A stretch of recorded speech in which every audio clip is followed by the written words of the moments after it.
Jumpa lagi dengan saya. Di video ini saya ingin menjawab pertanyaan-pertanyaan yang masuk di email, dan saya akan jawab dengan versi saya sendiri.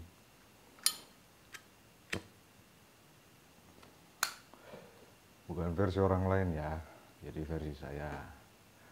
Oke, sebentar saya cek dulu.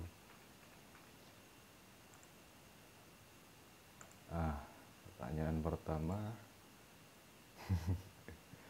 Mbah, kenapa tidak bikin konten misteri atau horor saja biar cepat viral? Oh, enggak. Gini ya, makasih udah tanya nih. Konten saya murni untuk edukasi, gitu.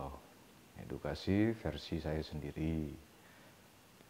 Jadi, kalau untuk urusan viral, uang itu hanya bonus lah, gitu. Tujuannya biar bisa lebih bermanfaat aja. Dan kalau Anda lebih tertarik ke konten misteri atau horor, saya rasa sudah cukup banyak ya di YouTube. Anda bisa cari sendirilah. Mau itu video yang lokal, bikinan Indo, atau dari beberapa luar negeri ada. Oke, lanjut.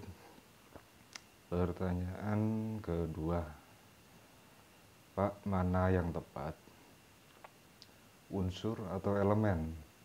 Karena saya bingung, 4 unsur atau 4 elemen. Oke, jadi ini saya klarifikasi sedikit ya. Ini juga ada kesalahan dari saya untuk penyebutan istilahnya. Jadi yang tepat itu 4 elemen. Elemen air, elemen api, elemen tanah, dan elemen udara. Itu yang lebih tepat. Kenapa saya pakai 4 unsur? Sebetulnya ini lebih untuk mempermudah aja sih. Mempermudah dalam istilah gitu. Nah, terima kasih nih udah nanya ini. Nanti saya perbaiki. Oke, next. Pertanyaan ketiga. Oke.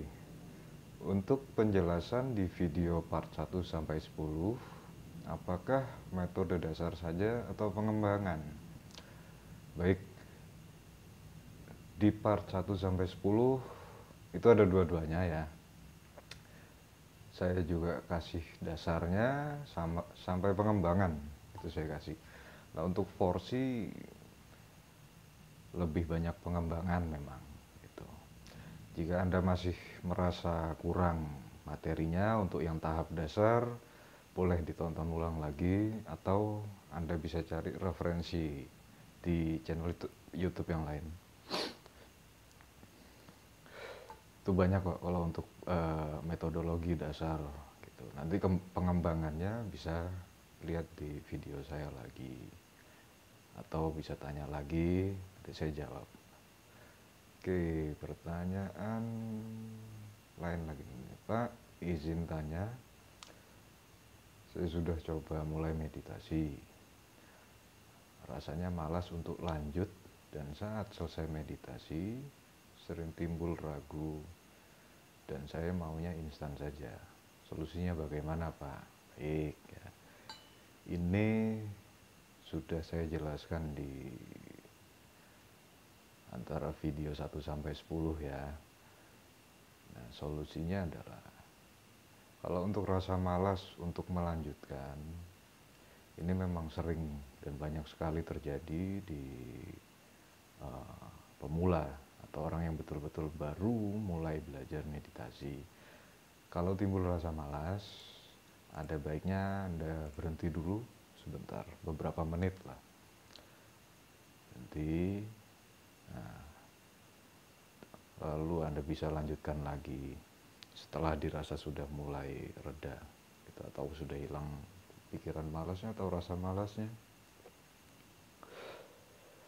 Timbul ragu ini, dan oke, sebentar. Saat selesai meditasi sering timbul ragu. Untuk keraguan sama, lebih baik dijeda dulu. Anda bisa istirahat sekitar 5 atau 10 menit lah. Itu. Keraguan ini kan karena memang Anda belum mendapatkan bukti apapun atau mendapatkan manfaat yang baik dari meditasi ini. Oke, kalau untuk ingin instan, gini ya, begini. Untuk instan Anda itu harus menyadari dulu. Gitu. Jadi jangan terkecoh atau termakan istilah instan. Kenapa? Gini, Anda beli mie instan, itu mie instan loh ya, tetap ada prosesnya. Jadi segala sesuatu sebetulnya berproses. Hanya yang bedakan itu durasinya. Begitu. Ini nggak ada. Mindset ini harus Anda rubah sendiri. Dengan kesadaran Anda. Jadi mindset tentang segala sesuatu yang instan, kalian hilangkan. Anda bisa hilangkan. Diganti dengan mindset yang baru, yaitu nikmati proses dan maksimalkan prosesnya. Itu tanamkan di mindset Anda atau tanamkan di alam pikiran Anda. Oke. Next. Apakah daya pikir manusia itu terbatas? Bisa ya, bisa tidak. Kenapa? Kembali ke diri Anda sendiri. Karena kalau untuk daya pikir manusia itu tinggal kitanya mau atau tidak untuk lebih gitu. Atau memperlebar batasan, atau bahkan membuang semua batasan. Pikiran manusia terbatas itu banyak faktor. Banyak faktor. Dari mulai doktrin turun-temurun bisa, lalu mindset-mindset yang tersebar luas, dan itu juga terjadi berulang bertahun-tahun, dogma, ajaran-ajaran, ini yang membatasi gitu. Anda bisa sortir mana yang bagus, mana yang tidak untuk Anda. Kalau Anda mau membuat jadi tidak terbatas, bisa, sangat-sangat bisa juga. Anda bisa bebaskan diri Anda sendiri. Aturan-aturan yang membelenggu Anda bisa lepaskan atau dibuang. Dengan begitu akan menjadi tidak terbatas. Tapi hati-hati juga, menjadi tidak terbatas. Untuk daya pikir manusia ada dua sisi tetap. Gitu. Jika Anda tidak punya pengendalian atau minim pengendalian, daya pikir Anda akan menjadi liar dan sangat besar potensinya untuk menjadi negatif. Tetap harus ada kontrol. Perbesar wadahnya silakan, tapi jangan pernah lupakan kendali. Anda juga harus hati-hati terhadap apapun pengetahuan yang Anda pelajari. Kurang lebih seperti itu. Kalau masih bingung atau belum detail, boleh tanyakan lagi poinnya yang mana.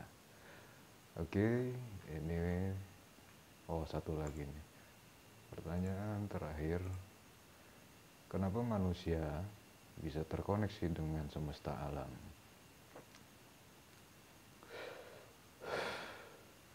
Baik itu secara sadar, setengah sadar, dan bawah sadar.